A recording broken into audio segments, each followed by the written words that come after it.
भाभी ओ भाभी, कहाँ घुसी बैठी हो? आज तो आपको खुश होना चाहिए। अपनी देवरानी की आवाज सुनकर ममता जी को खुश होना चाहिए था, लेकिन ममता जी के चेहरे पर तो हवाइयाँ उड़ रही थी। बेटा उजाला, तू बिल्कुल भी परेशान ना हो। मैं हूं ना तेरे साथ। तू क्यों फिक्र करती है? मैंने, तेरे पापा या भाई ने आज तक तुझे कुछ कहा है क्या भला? फिक्र मत कर बेटा। नहीं मम्मी, वैसे तो कोई बात नहीं है। तो फिर तू क्यों इतना नर्वस हो जाती है? चल, अब गेट खोलने दे, क्योंकि तू जानती है ना अपनी चाची को, वह बिना गेट खुलवाए और अपनी बात कहे बिना जाएगी नहीं। ममता जी दरवाज़ा खोलती हैं और खुले दिल से अपनी देवरानी हेमा का स्वागत करती हैं, यह जानते हुए भी कि आगे क्या होने वाला है। अब आप भी सोच रहे होंगे कि आखिर ऐसा क्या होने वाला है। तो देख लीजिए। उजाला कहीं दिखाई नहीं दे रही। भाभी बस अंदर ही है। आमा, तुम बैठो, मैं तुम्हारे लिए पानी लाती हूँ। अरे नहीं नहीं, पानी क्या, आज तो हम चाय पीने आए हैं। अभी बना कर लाती हूँ। अरे नहीं भाभी, वो तो बस उजाला की हाथ की ही पीऊंगी। इधर उजाला अपनी चाची से नजरें नहीं मिलाना चाहती थी, लेकिन चाची ने तो जैसे हर बार की तरह ठान रखी थी। उजाला बाहर निकल कर आती है। हाँ जी चाची जी, नमस्ते। आपने मुझे बुलाया? ओ उजाला, यहाँ बैठो। कहाँ तुम वहाँ अंदर कमरे में घुसी बैठी हो? वो चाची जी, कुछ पढ़ाई कर रही थी मैं। कितनी पढ़ाई करती हो तुम? लेकिन नंबर तुम्हारे वही हर बार घिसे-पिटे आते हैं। तभी ममता जी चाय लेकर आती हैं। बुरा ना मानना भाभी, हमारी तो ऐसी आदत ही है। हम तो खुलकर बोलते हैं। हमारे मन में कोई अपना-पराया नहीं है। नहीं नहीं, माँ ऐसी कोई बात नहीं है। उजाला भी तो तुम्हारी बेटी है। ठीक है, मैं जाती हूँ। लगता है उजाला को बुरा लग गया। क्यों उजाला? नहीं चाची जी, ऐसी कोई बात नहीं है। तो फिर चल क्यों दी तुम उठकर? अब देखो, प्रिया के कितने बढ़िया नंबर आए हैं। तुमने बताया अपनी मम्मी को कि नहीं? हाँ चाची जी, मैंने बताया। फिर तुम क्यों नहीं पढ़ती? ये भी तो बताओ। अरे हेमा, ऐसी बात नहीं है। उजाला पढ़ती तो है, लेकिन अब सबका अपना दिमाग होता है। अच्छा, तुम्हारी उजाला मंत्र बुद्धि है भाभी? तुम यह कहना चाहती हो? अब देखो, हमारी तो आदत है हंसी मजाक की। बुरा नहीं मानना तो उजाला। तो अभी तक तो आप समझ ही गए होंगे कि किस आदत के कारण उजाला अपनी चाची से बचना चाह रही थी। तो यह है आगरा में रहने वाले रावत जी का परिवार।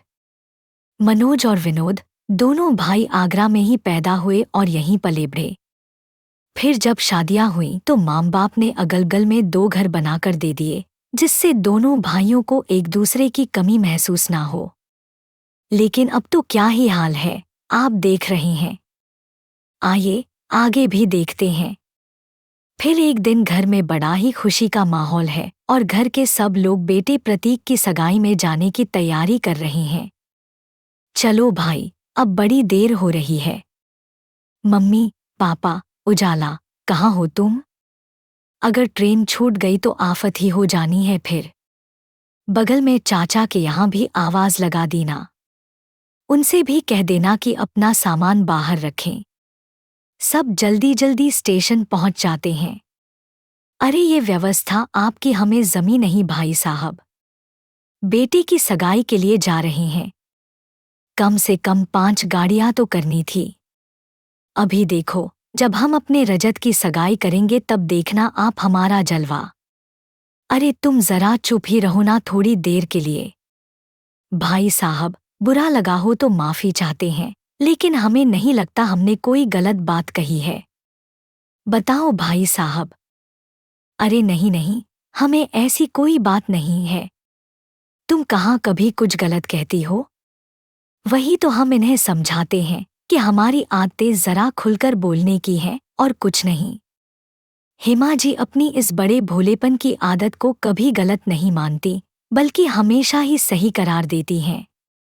उनको बिल्कुल भी एहसास नहीं होता था कि उनकी इस आदत से किसी का दिल भी दुखता होगा। अगर कोई समझाना भी चाहे तो वह उसे उल्टा ही झड़क देती थी। अब कुछ ही दिनों में प्रतीक की शादी आ जाती है और फिर एक दिन सब शादी के लिए बड़े ही अच्छे से सज-धज कर तैयार होते हैं। हेमा जी भी अपनी बेटी के संग बड़े ही इतरा कर घूम रही थी। क्यों प्रिया, देख जरा, किसकी साड़ी ज्यादा अच्छी लग रही है, मेरी या ताई की? अरे मम्मी, तुम्हारी साड़ी का कोई जवाब ही नहीं है। तुम्हें देखकर तो ऐसा लग रहा है जैसे तुम्हारे बेटे की शादी है। सच में? आओ तो फिर लेते हैं मजे। हेमा जी अपनी बेटी के संग स्टेज पर पहुंच जाती हैं। अरे भाभी, कहाँ घूम रही हो?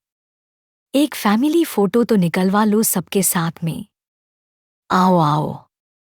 क्यों प्रतीक, सही कहा ना? हाँ चाची जी, बिल्कुल सही कहा। और कैसी हो बुवरानी? अब तो हमारे घर आ ही गई समझो। तब तक ममता, मनोज, उजाला सब स्टेज पर पहुंच जाते हैं। अब बारी थी हेमा जी के अपने पुराने अंदाज में तीर फेंकने की। भाभी, आपकी एक बात कहें? यह साड़ी हमें बिल्कुल पसंद नहीं आई। देखो जरा, तुमसे ज्यादा खास सास तो हम लग रहे हैं। बहू, बुरा ना मानना, हमारी आदत है जरा खुलकर बोलने की। दिया को चाची जी की यह बात सुनकर बड़ा ही अजीब लगता है कि वह कैसे किसी इंसान के इतने बड़े खास मौके पर उसे ऐसे बोल सकती हैं। और इससे भी ज्यादा कुछ और अजीब लगता है, उसके बारे में दिया खुद ही आप लोगों को बताएगी। लेकिन फिलहाल ममता जी का रिएक्शन नोट करते हैं। तो बिना हेमा बच्चे की बच्ची रहेगी। चलो, जल्दी से फोटो खिंचवा लो। मुझे बाकी के मेहमानों को रिटर्न गिफ्ट भी देना है। कहीं कोई निकल ना जाए। अरे भाभी, आप तो मेरा नेचर जानती हैं। मैं तो खुलकर बोलती हूं ना। यह सुनकर हेमा और प्रिया बड़े ही जोर जोर से हंसने लगती हैं। सब हंसते हुए चेहरों के साथ फोटो खिंचवाते हैं और अपने अपने कामों में बिजी हो जाते हैं। अगले ही दिनों में दिया घर आ जाती है और इसी तरह चाची का हर रोज घर आना जाना लगा रहता है। दिया, जो कि एक पढ़ी लिखी और बड़ी ही सुलझी हुई लड़की थी, वह अपनी हेमा चाची की हर बात बड़े ही अच्छे से नोटिस करती थी।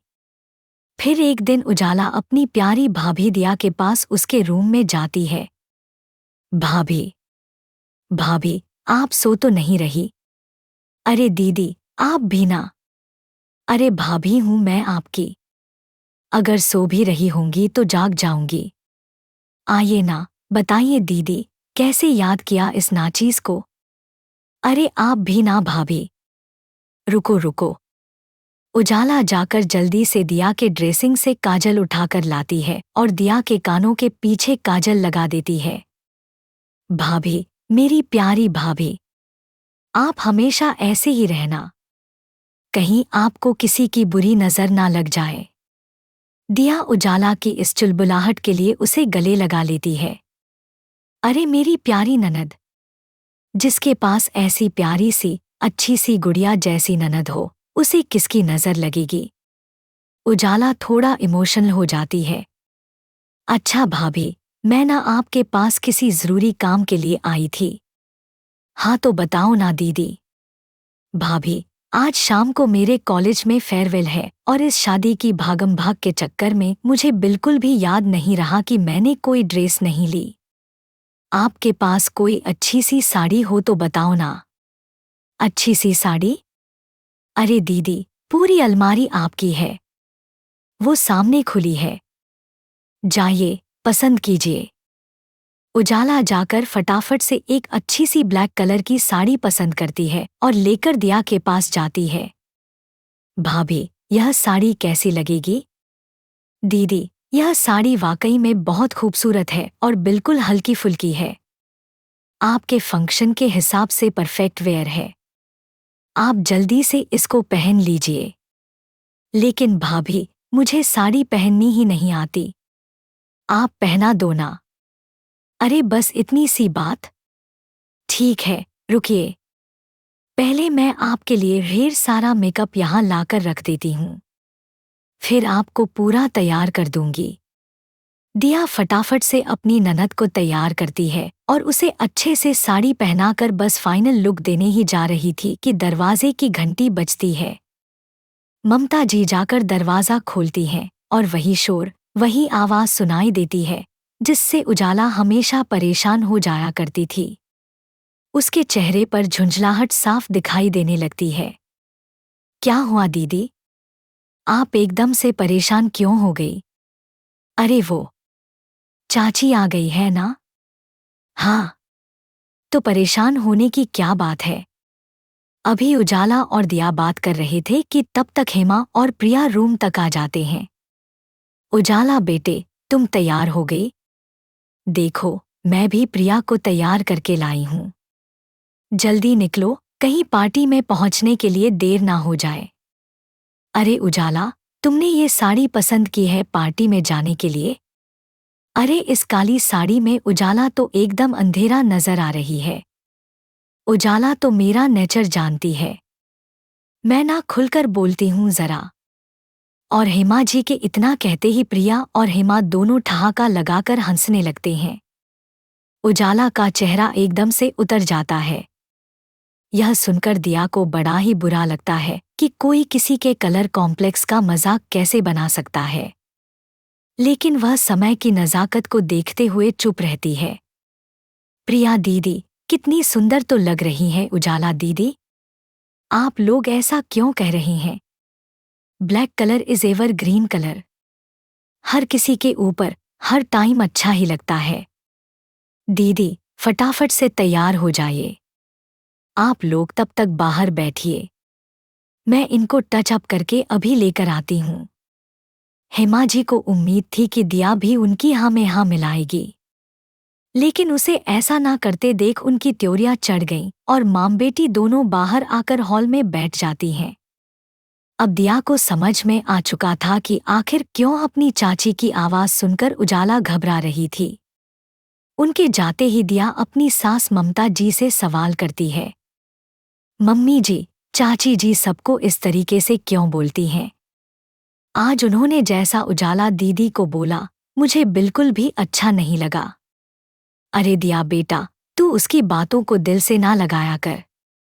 उसकी आदत ही ऐसी है, वो हमेशा से ऐसे ही बोलती आई है, हमेशा से ऐसे बोलती आई है। इसका यह मतलब नहीं है मम्मी जी कि वो हमेशा से ही सही बोलती आई हैं। हमें कभी किसी को ऐसी बातें नहीं बोलनी चाहिए जिससे सामने वाले को हर्ट हो। अब हमने तो अपने बच्चों को यही सिखाया है कि वो तुम्हारी चाची जी हैं, इसलिए उजाला कभी उनको पलटकर जवाब नहीं देती। लेकिन आप तो कह सकती हैं ना।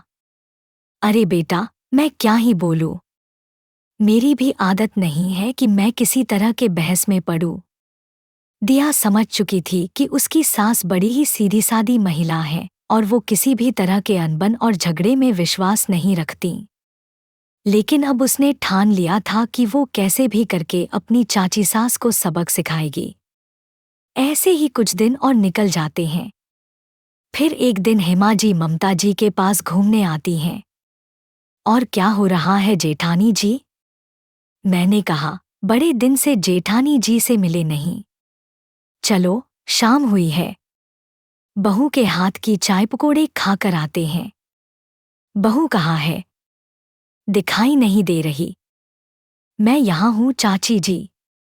मुझे भी लग रहा था 2-3 दिन हो गए चाची जी आई नहीं। आज तो आती होंगी। तो मैंने पहले ही आपके लिए चाय और पकोड़े चढ़ा दिए हैं। अब चाची तो कभी अपने घर बुलाती नहीं। यह सुनकर आज पहली बार हेमा को जरा झटका सा लगता है। बहू बड़ी समझदार है भाभी। तू? अरे थोड़ी नहीं, बहुत समझदार हूँ मैं चाची जी। अभी आप मुझसे अच्छे से मिली कहाँ हो? थोड़ी देर में हेमा अपने उसी चिरपरिचित अंदाज में बात छेड़ देती हैं। अब प्रतीक की इतनी सैलरी नहीं है भाभी, इसीलिए उसके लिए ज्यादा अच्छे रिश्ते भी नहीं आए। लेकिन अब मैं तो रजत के लिए इतना परेशान हूँ कि हर रोज 8 आदमी आकर बैठ जाते हैं और उनको नाश्ता करवाना पड़ता है। ममता जी कुछ जवाब नहीं देती, लेकिन दिया को फिर से बुरा लगता है। यह आज फिर एक नया फुल्लू लेकर बैठ गई। सैलरी का मतलब यह आखिर चाहती क्या है, मुझे तो समझ में नहीं आता। चलो आज लेकर चलते हैं उनके लिए चाय और पकोड़े। दिया पकोड़े लेकर हॉल में आती है। हाँ जी चाची जी। तो आप क्या कह रही थीं? रजत भैया के लिए बहुत अच्छे अच्छे बड़े बड़े रिश्ते आ रहे हैं। हाँ वही बता रही थी। अब प्रतीक की तो इतनी सैलरी नहीं है, इसलिए उसके लिए कई अच्छे रिश्ते आए ही नहीं। बस जो पहला रिश्ता तुम्हारा आया भाभी ने हाँ कर दी। अब हमारे बेटे का पैकेज ठहरा 30 लाख का। अब उसके लिए इतने रिश्ते आ रहे हैं, कुछ पूछो मत। अच्छा चाची जी, ऐसी बात है। भैया के लिए इतने रिश्ते आ रहे हैं, लेकिन भैया तो लव मैरिज कर रहे हैं। अब बताओ ऐसे रिश्तों का क्या मतलब? इतनी सैलरी भी और तब भी लव मैरिज हो रही है। आपकी तो बड़ी नाक कट जाएगी चाची जी समाज में। अब चाची, आप तो मेरा नेचर जानती हैं। मैं तो एकदम खुलकर बोलती हूँ। हाँ। यह सुनकर हेमा एकदम से चुप रह जाती है, क्योंकि उन्हें बिल्कुल भी अंदाजा नहीं था कि दिया को इस बारे में कैसे पता। और दिया ठहरी अपनी होशियार लड़की, उसने तो बस यूं ही हवा में तीर छोड़ा था। अगर लग जाए तो निशाने पर, वरना बेकार तो जाना ही है। अरे चाची जी, आप क्या जाने, भैया को मैंने देर रात तक छत पर फोन से बात करते हुए देखा है। अब आप ठहरी पुराने जमाने की, हम ठहरे नए जमाने के। भाई, हम तो चाल बदलती देखकर बता देते हैं कौन कहाँ जा रहा है। इतना कहकर दिया जोर जोर से हंसने लगती है। चाची जी, प्रिया दीदी का भी ख्याल रखना। कहीं आपकी बेटी भी लव मैरिज की राह पर तो नहीं चल पड़ी। यह सुनकर हेमा जी के तोते उड़ जाते हैं। आज पहली बार उन्हें कोई ईंट का जवाब पत्थर से देने वाला मिला था। मैं अभी आई भाभी, अभी आई। वो दूध गैस पर रखकर भूल गई थी। मुझे लगता है कहीं निकल ना जाए। और हेमा जी इस तरीके से चाय पकोड़े छोड़कर भागती हैं, जैसे कि उन्हें दिन में भूत नजर आ गया हो। उनके जाते ही ममता और दिया जोर जोर से ठहाका लगाकर हंसते हैं। क्या बहू, जाने देना मम्मी जी। आज तक आपने जाने ही दिया है ना। इसीलिए चाची जी ने आपको कभी वो आदर, इज्जत और सम्मान नहीं दिया जिसकी आप पूरी तरह हकदार हैं। और हाँ, आज के ज़माने में इस बात को बिल्कुल नहीं भूलना चाहिए कि अगर घी सीधी उंगली से ना निकले तो उंगली टेढ़ी करनी चाहिए। फिर एक दिन ममता जी के घर उजाला की बर्थडे पार्टी होती है और घर में सब मेहमानों को बुलाया जाता है। अब जब सब मेहमान आने थे तो फिर चाची हेमा की फैमिली का आना भी तय था। भाभी, हम आ गए। तो आई जी, आज खाने में क्या क्या बनाया है? आओ प्रिया दीदी, आज तो बहुत कुछ स्पेशल बना है। वो भी आ जाने दो। फिर हम अपनी पार्टी शुरू करते हैं। थोड़ी देर में दिया के मम्मी पापा भी पार्टी ज्वाइन करते हैं और फिर खाने पीने की सभी तैयारी के साथ सब टेबल पर आ जाते हैं। आज की सबसे खास बात यह है कि आज का सारा खाना बर्थडे गर्ल ने ही बनाया है। हमारी बर्थडे गर्ल यानी कि उजाला दीदी एक बहुत ही टैलेंटेड गर्ल है। यह बात अलग है कि उनके टैलेंट को आज तक उन्होंने कभी किसी के सामने जाहिर नहीं किया। यह सुनकर हेमा और प्रिया एक दूसरे को आंखों ही आंखों में देखकर हंसने लगती हैं। यह करते हुए दिया उन लोगों को देख लेती है। क्यों प्रिया दीदी? सही कहा ना? वैसे आप लोगों को बता दें, हमारी प्रिया दीदी भी कम टैलेंटेड नहीं है। अब इसीलिए हमने उनको एक छोटा सा टास्क दिया है कि अपनी बहन की बर्थडे पार्टी में अब बाकी का बचा हुआ काम प्रिया दीदी संभालेंगी। ओके प्रिया दीदी। लेकिन प्रिया ने तो कभी रसोई की शक्ल भी ठीक से नहीं देखी थी। यह सुनकर उसके तोते उड़ जाते हैं। क्या भाभी, मतलब क्या? क्या संभालना है मुझे? देखो दीदी, अब हम उजाला दीदी से तो कुछ काम कराएंगे नहीं। उनसे हम करवा चुके हैं। मैं आपकी हेल्प करूंगी। आपको बस सबके लिए गर्मागर्म रोटियां सेक कर देनी है। मैं सबको परोस जाऊंगी। अरे नहीं नहीं भाई, ये मेरे से नहीं हो पाएगा। तो दीदी, क्या सिर्फ आप पढ़ने लिखने में ही होशियार हैं? आपको कुछ तो उजाला दीदी से सीखना चाहिए। She is multi talented girl. सिर्फ पढ़ाई लिखाई में जो होशियार हो उसे होशियार नहीं कहा जाता। जिस तरीके से हाथ की 5 उंगलियां बराबर नहीं होती, जिस तरीके से आप मछली की तुलना पेड़ पर चढ़ने से नहीं कर सकते, इसी तरह आप हर एक इंसान को सिर्फ उसकी पढ़ाई लिखाई और रंगरूप से जज नहीं कर सकते। आपको पता है, कॉलेज से ड्रॉप आउट होने के बाद उजाला दीदी ने अपनी चॉइस से फैशन स्कूल में एडमिशन लिया है और अभी पिछले ही हफ्ते उन्हें वहां पर बेस्ट फ्रेशर का अवार्ड भी मिला है। उजाला दीदी, लाओ लाकर उनको जरा अवार्ड तो दिखाओ। अब चाची, आप तो मेरा नेचर जानती हैं। मैं ना एकदम खुलकर बोलती हूँ। उजाला जाकर अंदर से वो अवार्ड निकाल कर लाती है और सबके सामने दिखाती है। सब उजाला के लिए तालियां बजाते हैं। यह सुनकर मनोज और ममता अपनी जगह से खड़े होकर अपनी बेटी को अपने गले लगा लेते हैं और इमोशनल हो जाते हैं। हेमा और प्रिया के चेहरे शर्म से झुक जाते हैं। आज उन्हें अपनी गलती का एहसास हो गया था। आप ही दिया के मम्मी पापा हैं। हाँ जी, मैं दिया की माँ हूँ और यह दिया के पापा हैं। अरे क्या खिलाती हो अपनी बेटी को? जी खिलाते तो हम भी रोटी ही हैं। लेकिन हमने अपनी बेटी को हमेशा सही को सही और गलत को गलत कहना सिखाया है। हमने उसे हमेशा सबको प्यार देना सिखाया है। और हमने सिखाया है कि कभी भी ऐसी कोई बात ना करो जिससे किसी का दिल दुखे। I am so proud of दिया। वाकई में तुमने एक एक शब्द सही सी कहा है। लेकिन हम तुम दोनों को सॉरी बोलना चाहते हैं प्रतीक, उजाला। आज मुझे एहसास हुआ कि वाकई में कई बार हमारा चुप रहना भी गलत होता है। अब हेमा जी और प्रिया धीरे से खिसकने लगते हैं। कहीं बात उन पर ना आ जाए। अरे अरे, कहाँ चल रही चाची जी? अब तक जो हुआ सो हुआ, लेकिन देर आए दुरुस्त आए। हाँ बिल्कुल दुरुस्त। हम हक